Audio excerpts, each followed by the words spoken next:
The eternal question is, what is resilience? What is this quality and capacity to recover on the move? To not just, as we said, bounce back, but to really bounce forward. Where does it come from?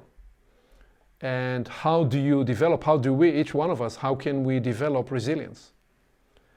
And these are questions that I became fascinated by early in life. And I read extensively actually about a variety of stories, POWs, and about my parents' generation, people that escaped and managed to escape Europe during World War II.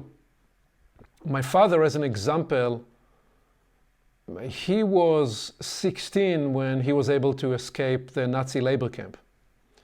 And he ultimately managed to navigate through half the war and then ultimately escaped Europe to reach Israel before the end of the war. And every time I'd talk with him about that time, the ethos that he lived into was that you never knew what the next day will bring. And you needed to discover your opportunities on the move. And then as I read and studied, especially in the Air Force, about pilots that were shot down and needed to abort their planes, and how did they survive, and what could we learn about those that survived and managed better than others. And the one line that caught my attention was that these were the people that were able to fully embrace the new situation, even when they were still hanging on the strings of the parachute in the air. It's almost as though they were able to do this mental switch over that and say to themselves, I am now literally in a new situation. And we're able to accelerate through the grief of change. When I say the grief of change, what I mean by that, so we understand about the stages of grief. And those very same stages, we experience them when we go through change. So we have to go through the shock and the denial and anger and bargaining and depression. Because a day earlier or a week earlier, we were in a different situation. And as long as we compare to that situation, we go through those stages. And in the stories about the pilots that survived best as POWs, they were those that were able to quickly metabolize through these stages, at least in the moment, and to completely and truly be awakened to the new game they were in. And in those situations, they were no longer the super powerful, supersonic, sophisticated airplane. They were now in the hands of enemy forces, and essentially they needed to survive. So one capacity is the capacity to be here and now, no longer comparing to yesterday, and that appeared to be very critical to survive and to succeed in those times of tremendous ambiguity and uncertainty, and essentially when you didn't know what was going to happen next. And so then I got very interested and decided to just broaden the inquiry and ask myself, where can I find resilience? Where else can I observe the life of resilience? And what I ultimately realized was that resilience is just another word, another name for the impulse of life. Nature is resilient. Living, the phenomenon of living, is an expression of resilience. And these last few weeks I've been reflecting and thinking and observing my granddaughter. She's now 6 months old. Her discoveries, how she's rolling, beginning to crawl. There is no computation in her about failure. It's all about her insistent urge to discover, to try again, to discover how can she reach what she wants. And when you step back and you look at her, she's adaptive, she's flexible, she's insistent, she's creative. I'd say she's adventurous and experimental. I'd even dare use the word she is entrepreneurial about her efforts. And I believe each one of us, we were all these things at birth, simply because that's the nature of life. And later on, as part of the project of socialization and of getting educated about what is right and what is wrong, as we started to be exposed to public approval and disapproval, validation and censure, praise and criticism, we've gradually learned to stifle that spirit of adventure and started to curtail the discovery and the creativity and suppress the natural desire and tenacity of experimentation that was so natural and innate in all of us.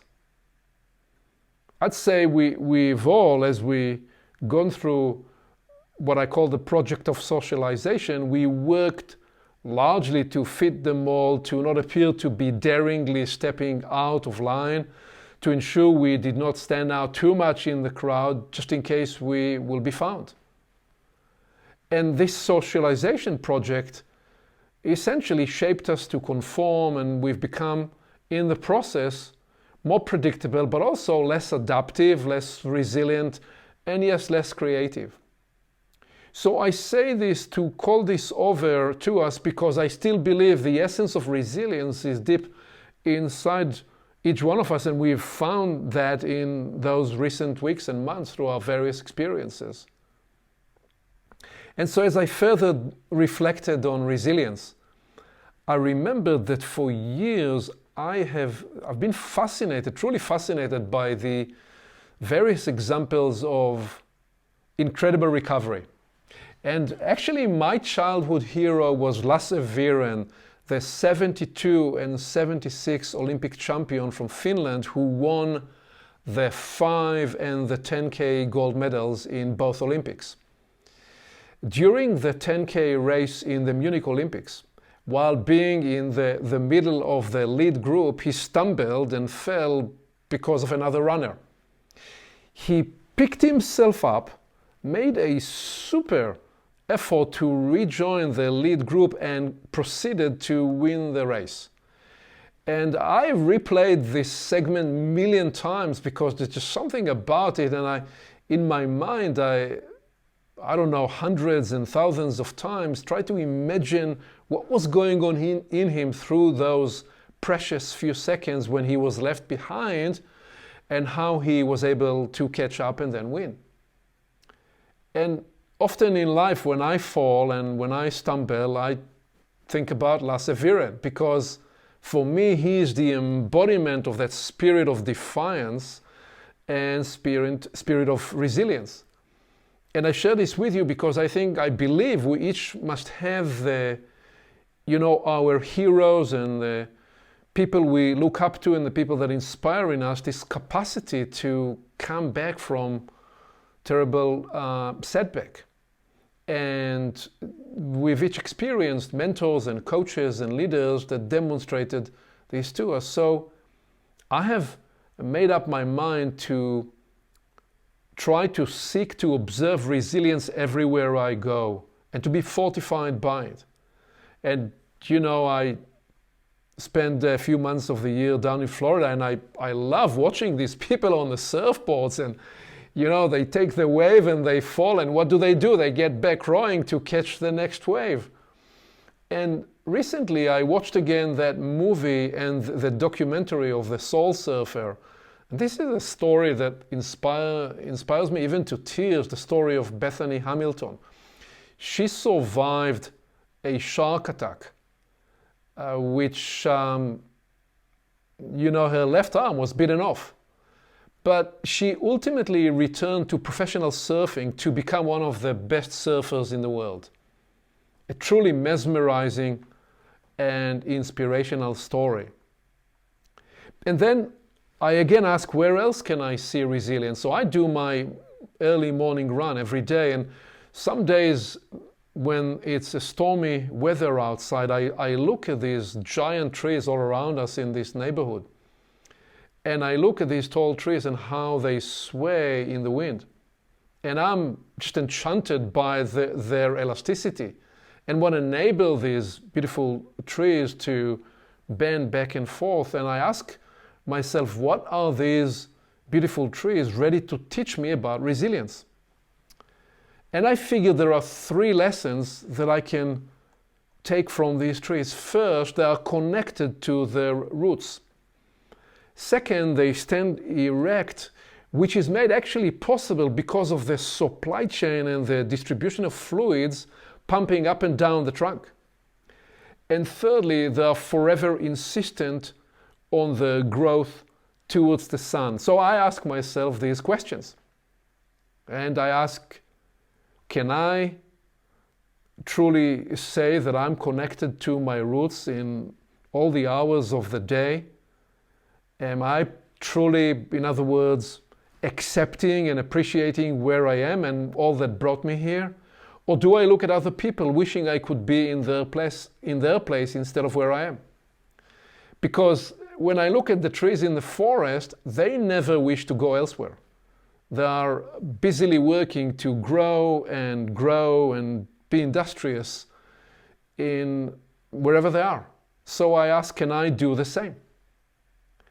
And then, secondly, I imagine this supply chain that goes up and down the trunk and the industriousness of this distribution effort that is part of nature and everything that grows in nature. And I ask myself, am I as diligent in how I metabolize my experience and my learning and in how I communicate with my ecosystem? And these trees, they simply inspire me to do more, to be more, because they don't get upset by one day that when the going gets tougher. And then finally I realized that they always continue to grow towards their purpose, which is the sun. And I wonder if I can be more purposeful in my work. So that's where I draw inspiration, and I further even go and scan my experience with nature. And I remember how nature came back so powerfully after the large fire in Yellowstone. This was an event where the experts said it will take many decades, perhaps even 100 years or more, for the park to recover. But within just a few years, they were able to report about species that were never seen in the park in a century, and they started to show up. So there are just so many other examples in nature and in the human experience all around us, and that for me are inspirational. People who act from the spirit of renewal, not because of they crave fame, but because of their conviction. And I'm certainly inspired by great turnaround recovery stories in business. And for example, the story of Andy Grove and how he was able to turn Intel, and the legend of that. And so many other business leaders who, because of their way of operating through times of challenge, because when you inquire deeper what truly happened, what you often discover is that they were able to pull off an extraordinary level of collaboration and ingenuity, and how they pulled together that team spirit that enabled them to work through those challenges. And this is ultimately what inspired me so much when we had our first call in this series. Because of the stories you were sharing, and you were openly discussing some of the challenging moments and times of setback and how essentially you worked through this. And what I find the central quality that I experience when people are able to describe those kind of experiences, there is a quality of aliveness that is awakening in all of us when we are vulnerable and at the same time resiliently stepping forward to persevere through and overcome such challenges. So I want to invite you today specifically to focus on resilience and to engage and reflect on the inquiries of resilience with each other. And so this is why we frame here 3 questions.